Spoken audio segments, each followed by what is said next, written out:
ሰበር ዜና ወይዘሮ ሙፈሪያት ካሚል በፌዴራል ፖሊስ ቁጥጥር ስር መዋላቸውን የሚገልጽ መረጃ ይፋ ወጣ። እርምጃ በቀጥታ ከጠቅላይ ሚኒስትሩ እንደተላለፈ ተሰምቷል። ወይዘሮ ሙፈሪያት በሚመሩት ተቋም በቢሊዮን የሚቆጠር ዝርፊያ እየተፈጸመ ሲሆን ይህንን ተከትሎ ከፍተኛ ሚኒስትሯና ሌሎች አመራሮች እርምጃ እንዲወሰድባቸው ተደርጓል። ወዲህ ደግሞ የጀነራሉ ጠባቂ ፋኖን መቀላቀሉ ሲሰማ ጀዋር መሐመድ በበኩሉ ስለ ፋኖ ህወሓትና ኦነግ ሸኔ ጥምረት ከባድ ማስጠንቀቂያ ሰጥቷል። ይህ አዲስ ፖስት ሚዲያ ነው። የከበረ ሰላምታችን በያላችሁበት ይድረሳችሁ። ለአሁን የተደመጡ እናንተን የሚመጥኑ መረጃዎችን አጠናክረን መተናል። ታማኝ መረጃዎቻችን ለብዙዎች ተደራሽ እንዲሆን አስቀድማችሁ ቪዲዮን ላይክ፣ ኮሜንት እና ሼር እንድታደርጉ እንጠይቃለን። አሁን ዋና ዋናዎቹን እናስቀድም። በሙስና በተጠረጠሩ ባለስልጣናትና ሚኒስትሮች ላይ የሚወሰደው እርምጃ ተጠናክሮ ቀጥሏል። በትላንትናው ዕለት ዳንኤል ክብረት በቦርድ አመራርነት ይመሩት የነበረው ተቋም ውስጥ የተፈጸመውን ከባድ ወንጀልና የተወሰደውን እርምጃ መዘገባችን ይታወሳል። በዛሬው ዕለት ደግሞ የአብይ የቅርብ ሰው እንደሆኑ የሚነገርላቸው ወይዘሮ ሙፈሪያት ከማልን የተመለከተ አደገኛ መረጃ ተሰራጭቷል። የፌዴራል ፖሊስም እርምጃ ወስዷል። በዝርዝር ትሰሙታላችሁ። የጀነራሉ ጠባቂዎች መከላከያን ከድተው ፋኖን መቀላቀላቸው ተሰማ። በአማራ ክልል ውጊያው ተቀጣጥሎ በቀጠለበት በዚህን ወቅት ጦሩን ከድተው ፋኖን የሚቀላቀሉ ወታደሮች እየተበራከቱ ነው። በሌላ በኩል በቆቦ ከባድ ውጊያ ተቀስቅሷል። ትሰሙታላችሁ። ፖለቲከኛው ጀዋር መሐመድ ስለ ጽምዶ ዝምታውን ሰበረ። ተጠንቀቁ፣ ትኩረታችሁን አብይን በማስወገድ ላይ ብቻ አታድርጉ ሲል አስጠንቅቋል። ታጣቂ ኃይሎች ጥምረት ሲፈጥሩ ካልተጠነቀቁ ከባድ እልቂት ሊፈጠር ይችላል በማለትም ተናግሯል። ታደምጡታላችሁ። ጀነራሉን በመግደል ተከሶ እድሜ ልክ ተፈርዶበት የነበረው ግለሰብ ካለፈው ቅዳሜ አንስቶ ወደ አልታወቀ ቦታ መወሰዱ ተሰማ። በጉዳዩ ላይ ከኢትዮጵያ መንግስት በኩል ማብራሪያም ተሰጥቷል። የተወደዳችሁ የቻናላችን ቤተሰቦች እነዚህንና ሌሎች መረጃዎችን አጠናክረናል።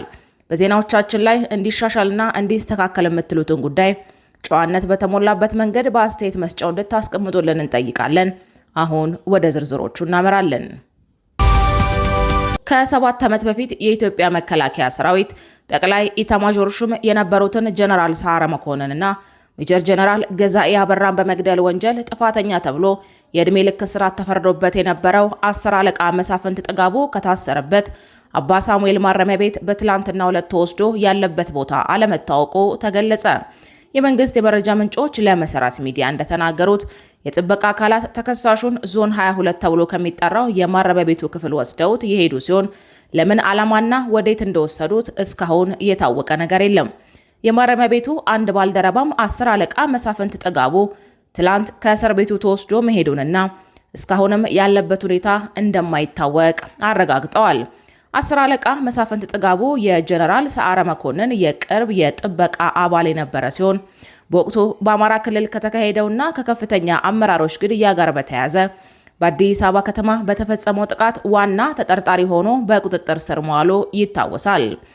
የፌዴራል ከፍተኛ ፍርድ ቤት ልደታ ምድብ 3ኛ የህገ መንግስትና የጸረ ሽብር ችሎት በግድያ ወንጀሉ ጥፋተኛ ብሎ በመፍረድ የዕድሜ ልክ ጽኑ እስራት ፈርዶበት እንደነበር የፍርድ ቤት መዝገቦች ያሳያሉ። በወቅቱ አቃቤ ሕግ ተከሳሹ የተጣለበትን የህዝብና የመንግስት አደራ በመጣስ እንዲሁም ወንጀሉን ለማቀናጀትና ለመፈጸም በማሴሩ ምክንያት የሞት ቅጣት እንዲጣልበት ፍርድ ቤቱን ጠይቆ ነበር። በሌላ በኩል የተከሳሹ የህግ ጠበቆች ደንበኛቸውን ከዚህ ቀደም ምንም አይነት የወንጀል ሬከርድ የሌለው መሆኑን በመጥቀስ የሞት ቅጣቱ መጣሉ ህገ ወጥ ነው ሲሉ ተከራክረው ነበር። ፍርድ ቤቱም የቀረቡትን ማቅለያዎችና ማክበጃዎች መዝኖ በመጨረሻም 10 አለቃ መሳፍንት ጥጋቡ በዕድሜ ልክ እስራት እንዲቀጣ ውሳኔ አስተላልፎ ወደ አባ ሳሙኤል ማረሚያ ቤት እንዲላክ ተደርጎ ነበር። አሁን ላይ ተከሳሹ በእስራት ላይ ያለ ድንገት ከማረሚያ ቤቱ ተወስዶ ያለበት ቦታ አለመታወቁ በጉዳዩ ላይ ተከታታዮች ዘንድ ጥያቄን ፈጥሯል። የጸጥታ አካላት ተከሳሹን ለምን እንደወሰዱትና አሁን የት እንደሚገኝ እስካሁን ከየማረሚያ ቤቱ ወይም ከሚመለከታቸው የመንግስት አካላት የተሰጠ ይፋዊ መግለጫ የለም። በቀጣይ ፖለቲከኛ አቶ ጀዋር መሐመድ ቲክቶክ ላይ በተዘጋጀ የውይይት መድረክ ላይ ትላንት ባደረጉት ንግግር በኢትዮጵያ ታሪክ ውስጥ የሚፈጠሩ ጊዜያዊ የፖለቲካ ትብብሮች ወይም አላያንስ ያላቸው አደጋ አሁን ላይ ሀገሪቱ ስለሚያስፈልጋት የፖለቲካ ራዕይ እንዲሁም ከኤርትራ ጋር ስለሚኖረው ቀጠናዊ ትስስር ሰፋ ያለ ትንታኔ ሰጥተዋል። በኢትዮጵያ ታሪክ ውስጥ ንጉሱን በመቀጠልም ደርግን ለመጣል የተፈጠሩ የፖለቲካ ትብብሮች ጊዜያዊ ጠላትን ከማስወገድ ባለፈ ዘላቂ መፍትሄ እንዳላመጡ አቶ ጀዋር መሐመድ ተናግረዋል። ደርግን ለመጣል የተፈጠረው ትብብር የአማራውን ልሂቅ በማግለሉ አዲስ የፖለቲካ ትርክት እንደወለደ ሁሉ ከ2018 እስከ 2020 በነበረው ትብብርም ትግራይን በማግለሉ ሀገሪቱን ወደ ጦርነት ማስገባቱን አስታውሰዋል።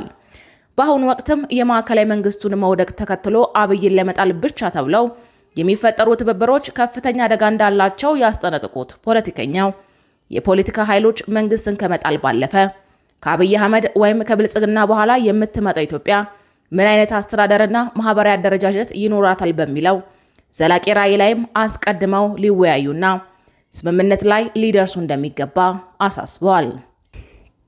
ይህ ካልሆነ ግን ሀገሪቱ ወደ ሌላ አዲስ የትርምስ አዙሪት ውስጥ እንደምትገባ አስጠንቅቀዋል። የፖለቲካ ምህዳሩ መዘጋትና የውጭ ጣልቃ ገብነትን በተመለከተ ባነሱት ሀሳብ የፖለቲካ መድረኩ ዝግ በሚሆንበት ጊዜ የሰላማዊ ትግል አማራጭ ቦታውን ለጠመንጃ እንደሚያስረክብ ገልጸዋል። የትጥቅ ትግል የጀመረ ማንኛውም ኃይል ደግሞ የጦር መሳሪያ ድጋፍ ለማግኘት ሲል ከሌሎች የውጭ ኃይሎች ጋር ለመተባበር እንደሚገደድ አብራርተዋል። ኢትዮጵያ ውስጥ ያሉት የውስጥ ቀውሶች ለግብጽ የውጭ ፖሊሲ ትልቅ ክፍተት መፍጠራቸውን የጠቆሙት አቶ ጀዋር ግብጽ የኢትዮጵያን የውስጥ ቀውስ የማባባስ ከጎረቤት ሀገር ጋር የማጋጨትና የዓለም አቀፍ ፋይናንስ እንዳታገኝ የማድረግ ስትራቴጂን እየተከተለች መሆኗን አስታውቀዋል። በተጨማሪም ኢትዮጵያ በሱዳን ጉዳይ ላይ የተከተለችው የተሳሳተ አካሄድ ሱዳን ከኢትዮጵያ አማጽያንና ከኤርትራ ጋር እንድትሰለፍ መግፋቱን ተናግረዋል። ከኤርትራ ጋር ሊኖር ስለሚገባው ልዩ ግንኙነት ሰፊ ማብራሪያ የሰጡት አቶ ጀዋር ኢትዮጵያና ኤርትራን እንደ ባዕድ ሀገር ማየት ስህተት መሆኑን ጠቅሰው የሁለቱ ሀገራት ግንኙነት ያላለቀ ፍቺ መሆኑን ገልጸዋል። የሁለቱ ሀገራት የሀገረ መንግስት ግንባታና የደህንነት ስጋት እስካልተፈታ ድረስ የኤርትራም ሆነ የኢትዮጵያን ሰላም እውን ሊሆን እንደማይችል አስምረውበታል። የሁለቱ ሀገራት ኢኮኖሚና ሰላም በእጅጉ የተሳሰረ መሆኑን በማንሳትም የኢትዮጵያ ኢኮኖሚ እንዲያደግ በምስራቅ አሰብን በሰሜን ደግሞ ምጽዋን ማግኘት ግድ እንደሚለው ሁሉ በኤርትራ በኩልም ኢኮኖሚያን ለማሳደግ የኢትዮጵያን ሰፊ ገበያ ማግኘት የግድ እንደሚያስፈልጋት አስረድተዋል። ይህ ትውልድ ከቀድሞዎቹ የኢህአዴግ ኦነግና ህወሓት የፖለቲካ ትርክቶች ወጥቶ በሰፊ ሀገራዊና ቀጠናዊ ትስስር ላይ ሊያስብ እንደሚገባ ጥሪ አቅርበዋል። አሜሪካና እንግሊዝ እንዳላቸው አይነት ልዩ ግንኙነት በኢትዮጵያና በኤርትራ መካከል ሊገነባ እንደሚገባ ያሳሰቡት ፖለቲከኛው የሁለቱ ሀገራት ማህበራዊ፣ ፖለቲካዊ፣ ኢኮኖሚያዊና የደህንነት ጉዳዮች ቀስ በቀስ ካልተሳሰሩ በስተቀር ሁለቱም ሀገራት የህዝባቸውን ህልም ማሳካት እንደማይችሉ አስጠንቅቀዋል። በቀጣይ የጀነራሉ ጠባቂዎች መከላከያን ከርተው ፋኖን መቀላቀላቸው ተሰማ። በአማራ ክልል ውጊያው ተቀጣጥሎ በቀጠለበት በዚህን ወቅት ጦሩን ከርተው ፋኖን የሚቀላቀሉ ወታደሮች እየተበራከቱ ነው። በሌላ በኩል በቆቦ ከባድ ውጊያ ተቀስቅሷል። የምስራቅ እዝ አዛዥ ሌተናል ጀነራል መሐመድ ተሰማ አጃቢ 10 አለቃ ሀብቴ ወይም ሹተር ተኳሹ የአማራ ፋኖ ብሔራዊ ኃይልን መቀላቀሉን ይፋ አድርጓል። አጃቢው ፋኖን ከተቀላቀለ በኋላ በማህበራዊ ሚዲያ ባሰራጨው ቪዲዮ ከዚህ በላይ ከመንግስት ጋር መስራት አልፈልግም፣ ህሊናን ነፃ ማውጣት እፈልጋለሁ ሲል ተሰምቷል። በሌላ በኩል በአፋብን ምኒልክ እዝ የ102ኛ ኮር አሃዶች ትላንት ከማለዳ ጀምሮ የ102ኛ በራያ ቆቦ ወረዳ ከሮቢት ከተማ በቅርብ ርቀት አሚድና መንጀሎች አካባቢ ላይ ጥቃት መክፈታቸው ተሰምቷል። የመንግስት ኃይል ከወልዲያ ከተማና ሐራ ከተማ መነሻውን በማድረግ የሰሜን ምስራቅ እዝ አዛዡ ጀነራል አሰፋ ቸኮልን ጨምሮ ከፍተኛ ወታደራዊ አመራሮችን ይዞ ወደ ቆቦ ከተማ ለማለፍ በጉዞ ላይ ያለ ነው የ102ኛ ኮር አሃዶች ጥቃቱን የፈጸሙት። በመረጃና ደህንነት ሰንሰለታቸው በኩል መረጃው የደረሳቸው የ102ኛ ኮር አርበኞች ወታደራዊ ገዢ ቦታ በመያዝና በሶስት ግንባር ማለትም በአሚድ፣ በሮቢት 2 እና በመንጀሎ ውጊያ በመክፈት የመንግስት ጦር መውጫ ማምለጫ እንዳያገኝ በመቆለፍ ከባድ እርምጃ እንደወሰዱበት መረብ ሚዲያ ከኮሩ የህዝብ ግንኙነት ክፍል ለማረጋገጥ መቻሉን ዘግቧል። በተጨማሪም የመንግስት ኃይሎች ለእጅባ ከአራዱም ከተማ ወታደራዊ ካምፕ መነሻውን በማድረግ አንድ የአየር መቃወሚያ በመያዝ ከወልዲያና ሐራ ከተማ ወደ ቆቦ የሚመጣውን የአመራር ቡድን ለመቀበል በመንጀሎ ቀበሌ በተመሳሳይ ሁኔታ በጉዞ ላይ ያለ የ102ኛ ኮር አሃዶች ወታደራዊ ገዢ ቦታዎችን በመያዝ ጥቃት አድርሰዋልም ተብሏል። በሌላ በኩል የፋኖ ጠንካራ ይዞታዎች ላይ ያነጣጠረው የመከላከያ ሰራዊቱ ዘመቻ ተጠናክሮ እንደቀጠለ ነው።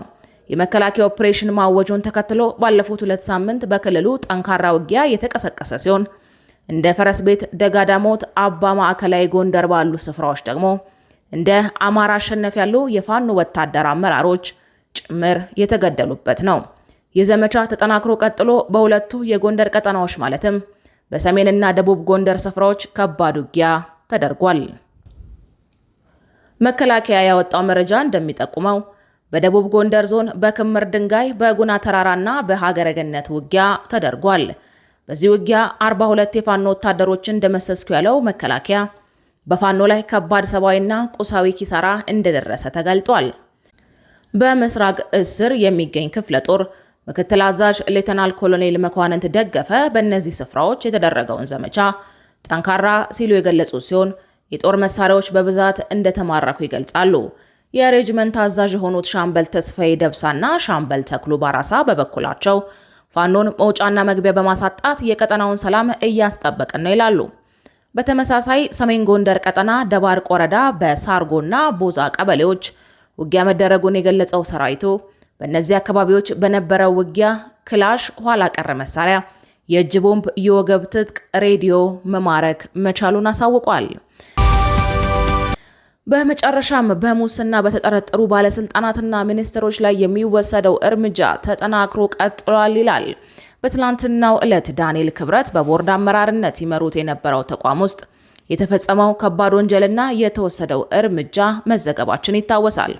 በዛሬው ዕለት ደግሞ የአብይ ቅርብ ሰው እንደሆኑ የሚነገርላቸው ወይዘሮ ሙፈሪያት ከማልን የተመለከተ አደገኛ መረጃ ተሰራጭቷል።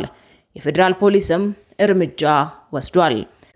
በስራና ክህሎት ሚኒስቴር ውስጥ በሚኒስትሯ ሙፈሪያት ካሚል ስር የሚገኙ ከ6 በላይ ከፍተኛ አመራሮችና ሌሎች 10 በአጠቃላይ ከ16 በላይ አመራሮች በከባድ የሙስና የህገወጥ የሰዎች ዝውውርና የመረጃ ማጭበርበር ወንጀል ተጠርጥረው በቁጥጥር ስር መዋላቸውን የፌዴራል ፖሊስ ምንጮች አረጋግጠዋል።